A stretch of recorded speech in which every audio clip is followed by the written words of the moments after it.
In this video, we have the reason why we choose this particular design and the materials that we use for this project, and also how it works and the calculation for the water pump.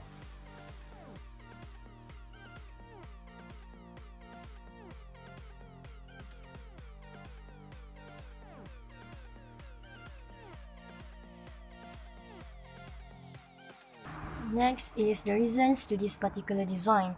Why we choose this kind of design? This is because of the economics and environmental value.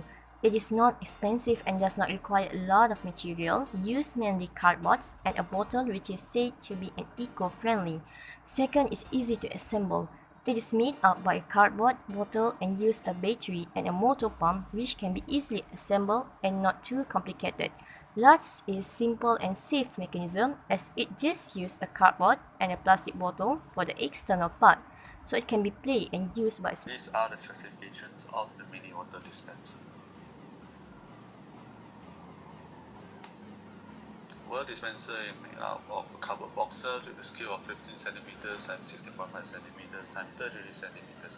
And there is a water bottle there with a diameter of 85 millimeters and has a water reservoir.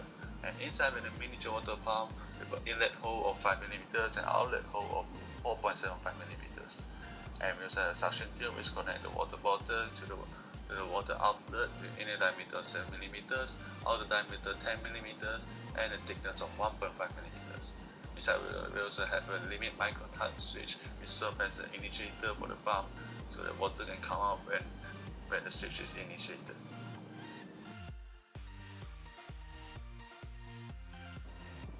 So, how does it work? When the lever of the water dispenser is pushed, the pump will be activated. A part of the pump called the impeller will undergo high-speed rotation as the blades of the impeller rotate together.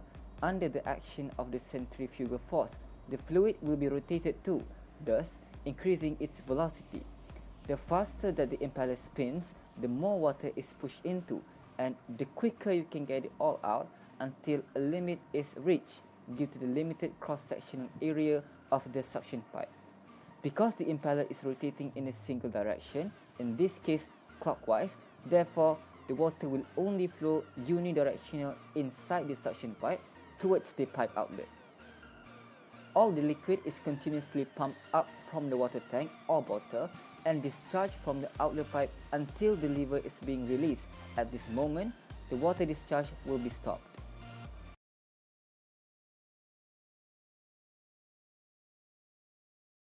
In the mini water dispenser, a 9V battery source is used above the water pump. From a multimeter, a voltage value of 5V was recorded together with a current of 150 mA. From these values, the power of water pump is calculated using power is equal to current multiplied by voltage, and we get a value of 0.75W. From Fluid's equation, we know the power of the water pump is also equal to density of the water multiplied by acceleration to gravity multiplied by the heat of the pump multiplied by the volume fluid of water, all divided by the efficiency of the water pump.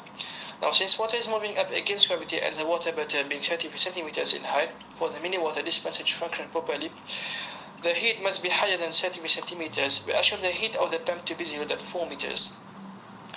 Now, the density of the water is approximately equal to 1000 kg per meter cube since it was at room temperature, and we assume the water pump to be ideal. Knowing all these values, we calculate the volume fluid of water, which is equal to 1.911 times 10 to the power minus 4 meter cube per second. Now, we know the diameter of the water tube emerging from the water pump is 7 millimeters. We can calculate the cross-sectional area of the water tube. We also know the volume fluid. Finally, we can calculate the speed of water flowing in the tube, which is equal to the volume fluid divided by the cross-sectional area of the water tube. And we get a value of 4.966 meters per second. Now, let's say we want to fill up a cup with water, which is 200 milliliter in volume. We want to calculate the time to do so. From simple proportionality, we get a value of 1.05 seconds, which is actually a good time for the water dispenser. Finally, the heat velocity, which is how high the water might rise against gravity if reaching the power of the water pump, is calculated using V squared over 2G, and we get a value of 1.26 meter. Back to fluid mechanics concept. A centrifugal pump is a machine that uses rotation to impart velocity to a liquid and then converts that velocity into flow.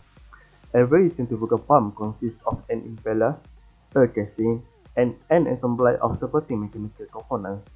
The impeller rotates rapidly, imparting velocity to a liquid.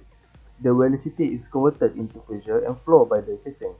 Example of centrifugal pump includes the simplest and most common, which only consists of an suction pump coupled to an electric motor, and even complex custom engineered multi-million dollar unit that consists of many individual components like boiler feed pump.